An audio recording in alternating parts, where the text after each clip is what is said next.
Al menos 5 víctimas fatales y cientos de heridos tras el derrumbe de las tribunas en una plaza de toros en el departamento colombiano de Tolima. El presidente electo del país, Gustavo Petro, pidió acabar con los espectáculos que impliquen la muerte de los animales y pongan en riesgo la vida de las personas. Camila Lozano Delgado nos trae los detalles en directo.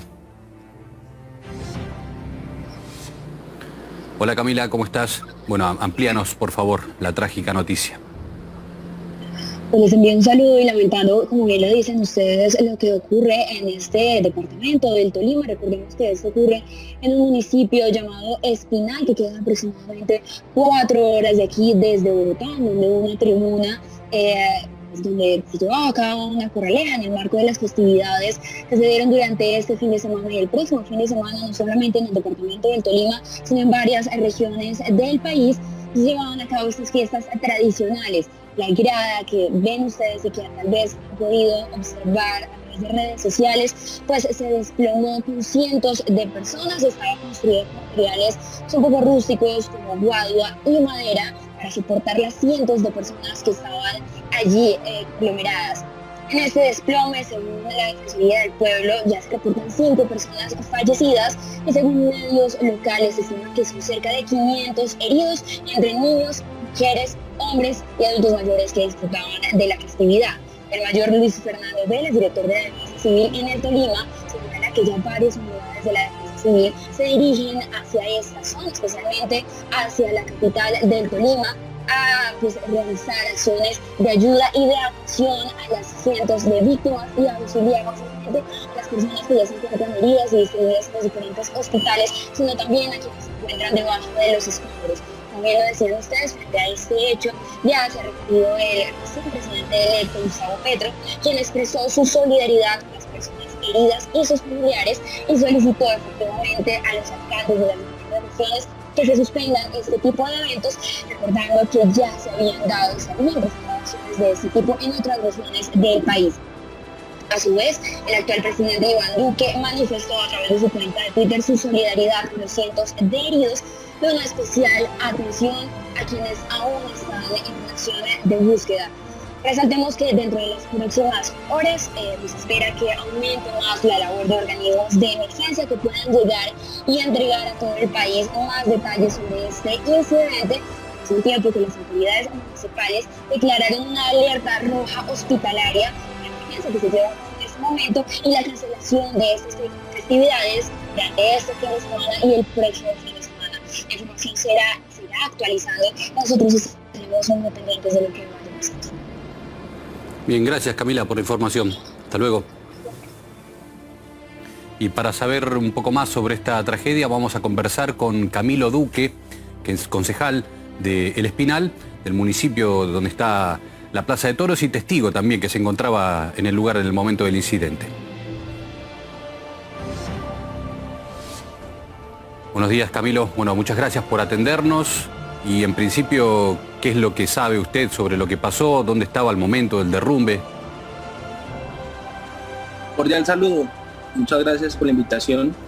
Desearíamos estar en otra condición hoy invitando a todos los ciudadanos a que visiten y acompañar a nuestras festividades, pero la tragedia cambió los planes de todos, ¿no? Fue un momento de tristeza, de terror, de incertidumbre. Ha sido una tragedia que nos ha llenado de tristeza,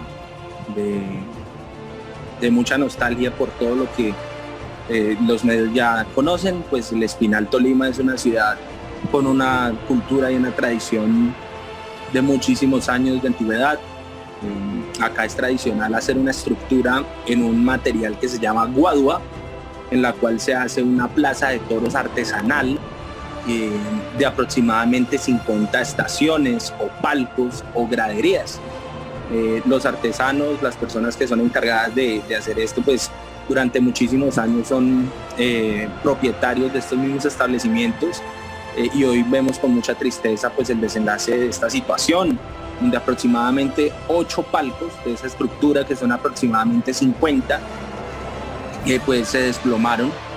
Estamos atentos de la información oficial, de los resultados, las estadísticas que nos dicen las autoridades, pero en el momento fue un momento de una pesadilla, una tristeza, una incertidumbre. La evacuación fue tormentosa, el desespero, el llanto de las personas que nos encontrábamos ahí. Yo me encontraba en un palco frente, observamos de frente el desplome de la estructura y pudimos evidenciar mucha tristeza, mucha desolación, porque es una situación lamentable, algo inesperado. Nosotros tuvimos que evacuar, tuvimos que correr. Además, tuvimos el infortunio de que uno de los toros que se encontraban en la corraleja se escapó del lugar donde los tenían y estuvo transitando por las calles del lugar, por lo que pues los habitantes y pues las personas que evacuamos los palcos tuvimos que buscar refugio alguno en las casas o en algún lugar, carros, vehículos, todo donde pudiéramos buscar pues tranquilidad. Pero fueron momentos muy difíciles, una pesadilla. Quisiéramos estar en otras condiciones, pero pues hoy somos tristemente noticia por este hecho que nos llena de tristeza, que nos lleva a la conciencia de la realización de este tipo de eventos. Camilo. Y que estamos atentos a la investigación. Me escucha. Quería preguntarle también entonces, ¿en qué momento están ahora? Digo, ¿ya la evacuación ha terminado? ¿Cómo van las tareas de rescate y demás? Sí, en este momento se encuentran la defensa civil, los cuerpos de bomberos, las autoridades, policía, evacuaron los heridos, ya se encuentran en centros asistenciales del municipio del Espinal, pero además de muchos municipios vecinos. Se encuentran en Melgar, en Girardot, en el Guamo, en Ibagué, y los medios de comunicación atentos en el hospital. No quiero hablar de cifras, pero aproximadamente hablan algunos medios de que son entre 6 y 10 fallecidos a la hora, y unos medios hablan de entre 500 y 1000 heridos. Entonces estamos a la expectativa de cuál va a ser el comunicado de las autoridades, que nos den las cifras contundentes de cuántos fueron las personas que infortunadamente fallecieron y los heridos que en este momento están siendo atendidos en centros asistenciales. Es una noticia muy triste, muy trágica, la que sucedió hoy acá en el Espinal. Bien, Camilo, muchas gracias por la información, por sus palabras. Hasta luego. Y esta jornada, Ecuador vive el 14º día del paro nacional. La Asamblea Nacional, por segunda jornada consecutiva, debate la posible destitución del presidente Guillermo Lasso. Y previo a la sesión parlamentaria, el líder de la CONAIE, Leonidas Issa, reiteró la necesidad de protestar pacíficamente y destacó que derrocar al gobierno no es su objetivo principal. Nuestro colaborador Freddy Juan Aguirre Azanza tiene más información en directo. Hola Freddy, ¿cómo estás? Bueno, cuéntanos por favor cuáles son las últimas noticias. Saludos, este ha sido un fin de semana atípico aquí en el centro norte de Quito, precisamente en los exteriores de los parques El Arbolito y El Ejido, donde a esta hora de la tarde nos encontramos y emitimos el presente informe. Ello debido a la presencia conjunta de comunidades indígenas y ciudadanos que este domingo salieron a realizar actividades deportivas en estos espacios públicos. Y es que la expectativa hace coincidir a todo un país que tiene sus ojos puestos en el Pleno de la Asamblea Nacional, que retomó la tarde de hoy la sesión extraordinaria, cuyo único punto es el debate de la llamada muerte cruzada, que daría luz verde a una eventual destitución del presidente Guillermo Lasso. Mientras que Leonidas Issa, presidente de la CONAIE, señaló que no existen acuerdos con el gobierno y por ello las manifestaciones continuarán.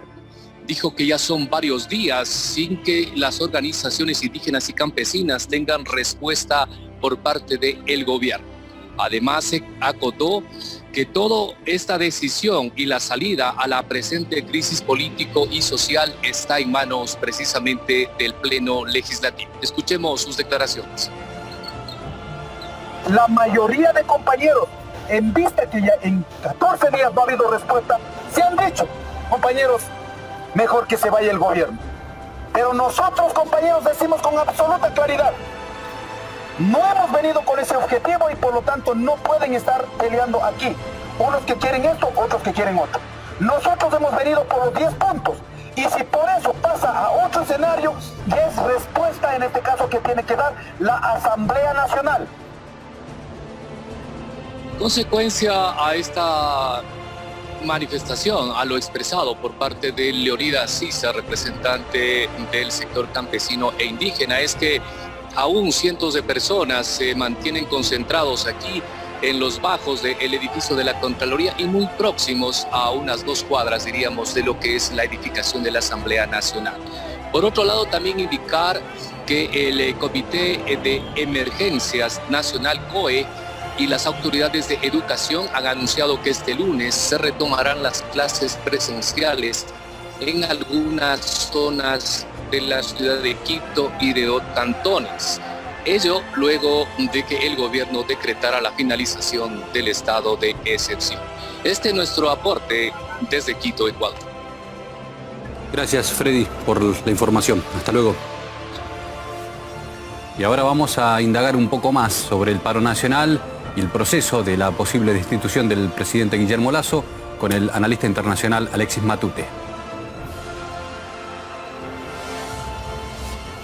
Hola Alexis, gracias por atendernos. Y bueno, esta jornada ya van 2 días de debate en la Asamblea Nacional.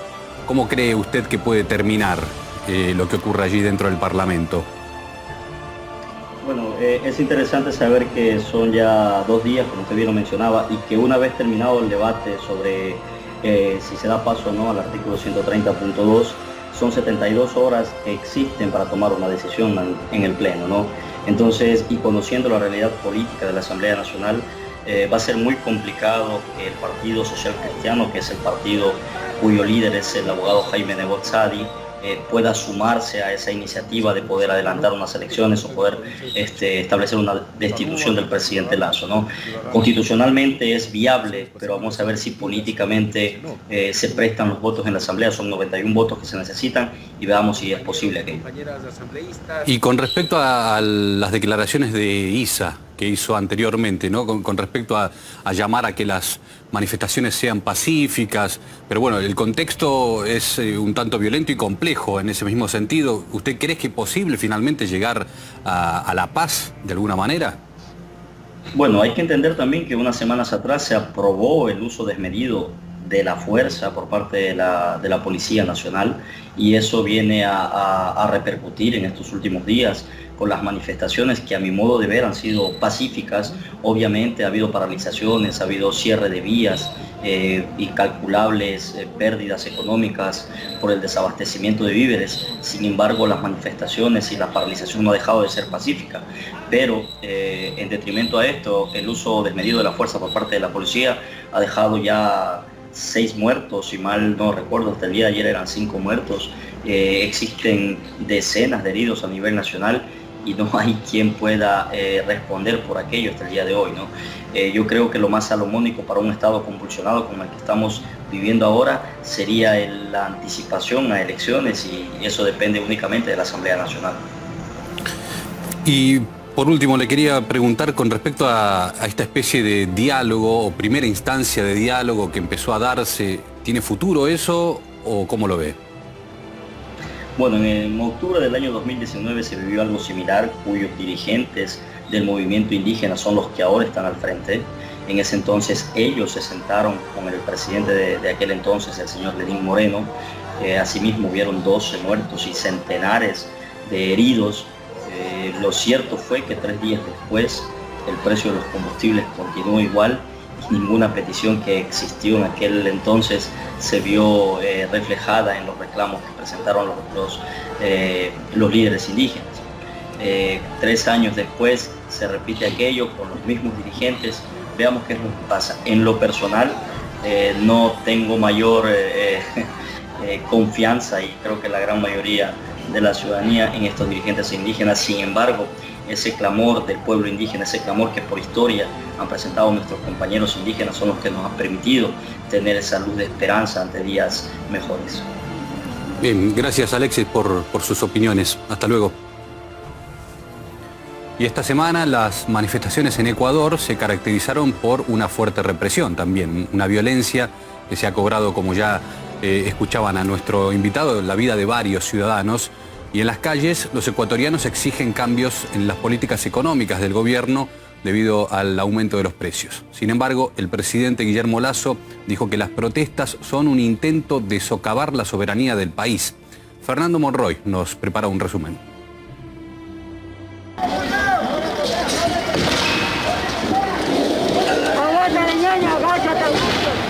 Se recrudecen las manifestaciones en Ecuador.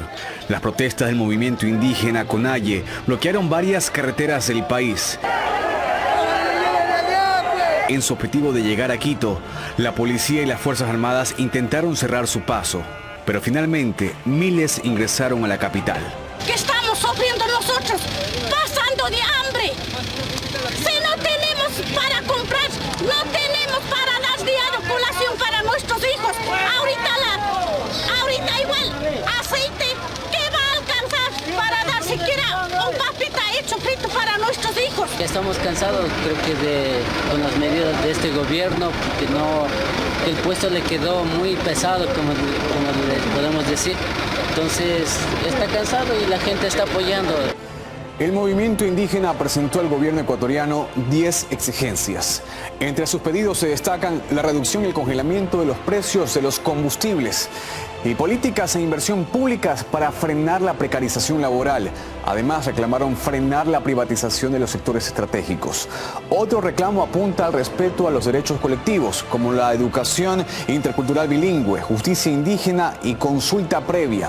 Piden también precios justos para los productos del campo, la detención temporal de la ampliación de la frontera extractiva minera y petrolera. Asimismo, exigen medidas urgentes frente al desabastecimiento de los hospitales por la falta de medicinas y de personal.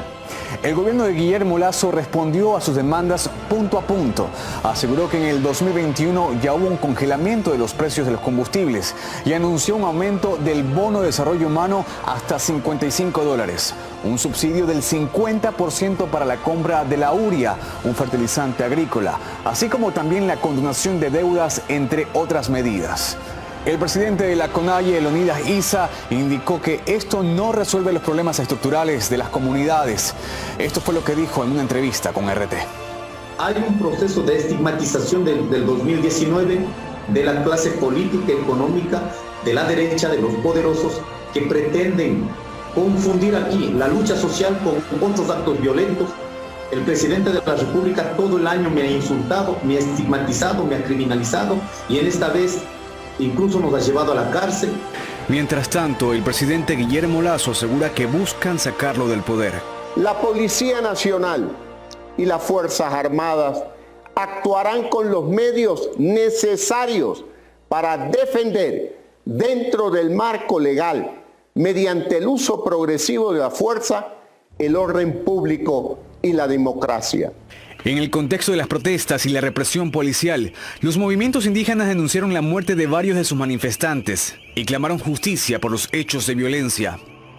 Ante la crisis social, el expresidente de Ecuador, Rafael Correa, aseguró que la situación del gobierno está comprometida y que las elecciones anticipadas son una alternativa. Se puso en la nueva Constitución del 2008 la figura de revocatoria del mandato primero, para lo cual hay que recolectar firmas, o elecciones anticipadas, que las puede llamar el presidente, con lo cual se llama elecciones legislativas y presidenciales, si le faltaban 3 años hasta finalizar el periodo del nuevo gobierno electo en esas elecciones, o lo puede llamar la asamblea.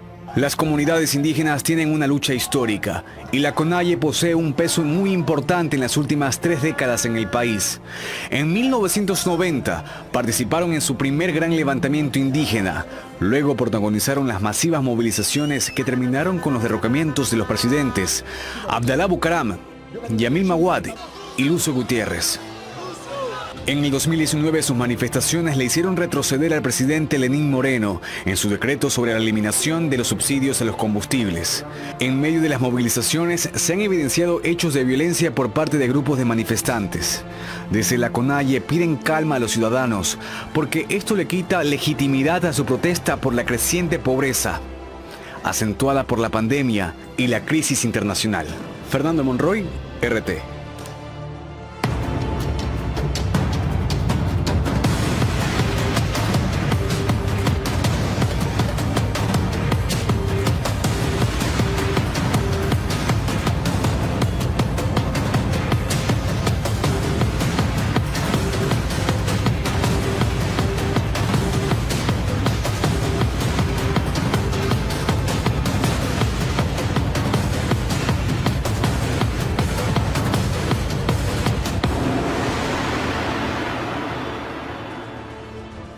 Las milicias de Lugansk reanudaron la evacuación de los civiles de la planta Azot en Severodonetsk y denuncian que los ciudadanos fueron retenidos allí por el ejército ucraniano y usados como escudos humanos. Anteriormente, la liberación fue interrumpida por los fuertes ataques de Kiev, y todo esto después de que los militares de la República tomaran el control de la ciudad. Desde Moscú aseguran que los avances de las fuerzas conjuntas del ejército ruso y las repúblicas populares reducen el estado moral de los soldados ucranianos. Las Fuerzas Armadas de la Federación de Rusia continúan la operación militar especial en Ucrania. El 25 de junio, las localidades de Severodonetsk, Borovskoye, Voronovo y Sirotino quedaron bajo el control de la República Popular de Lugansk. En estos territorios liberados del régimen de Kiev viven alrededor de 108.000 personas. La superficie total de la zona liberada es de unos 145 kilómetros cuadrados. Los éxitos del ejército ruso y de las milicias de las repúblicas populares de Donetsk y de Lugansk disminuyen significativamente el estado moral y psicológico del ejército ucraniano. Mientras tanto, desde Lugansk reportan que un ataque de Kiev contra un barrio residencial dejó al menos una persona muerta y 2 heridos. Además, no cesan las agresiones ucranianas contra la República Popular de Donetsk. Así se informa que solo contra la capital, Kiev lanzó al menos 40 proyectiles de sistema de lanzacohetes múltiples. En total, en una sola jornada en el territorio de la República fallecieron 2 personas y varias resultaron heridas, entre ellas niños. Y también se registraron numerosos daños materiales.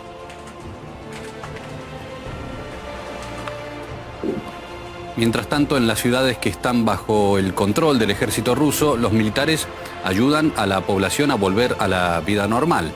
Los trabajos de remoción de minas son una de las condiciones importantes para garantizarle a los civiles la paz y la seguridad. Nuestro colega Mauricio Ampuero nos trae un reporte desde Mariupol sobre estas arduas obras, donde conversó también con los zapadores para conocer su labor.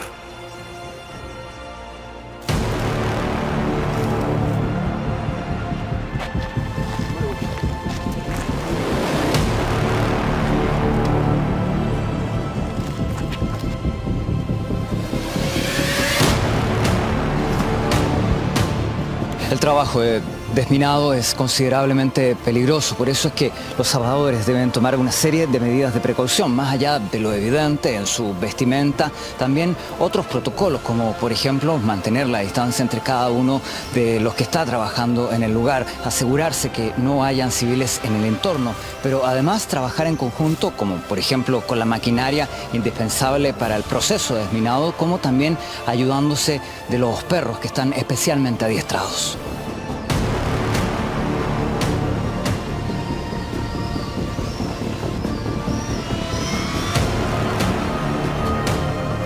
В данный момент осматриваю прилегающую территорию к дому на наличие самодельных взрывных устройств, также на растяжке, поставленные националистической армией. В случае обнаружения подаю команду «Обнаружено». Командир подходит, делает осмотр. Дальше уже принимаем решение, взрываем на месте, уничтожаем.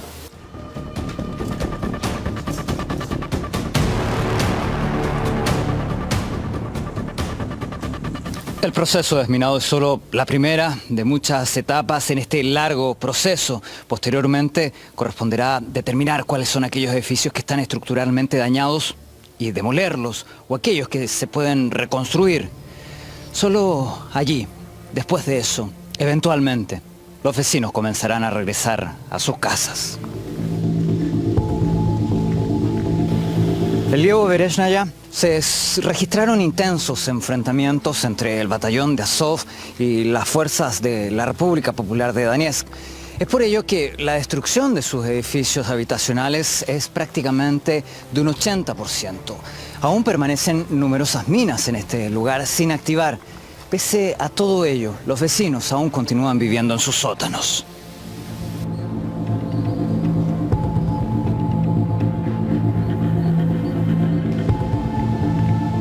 Una vez que encuentra la munición, se procede a detonarla y luego transcurre un margen de algunos segundos una vez que explota propiamente tal esa munición.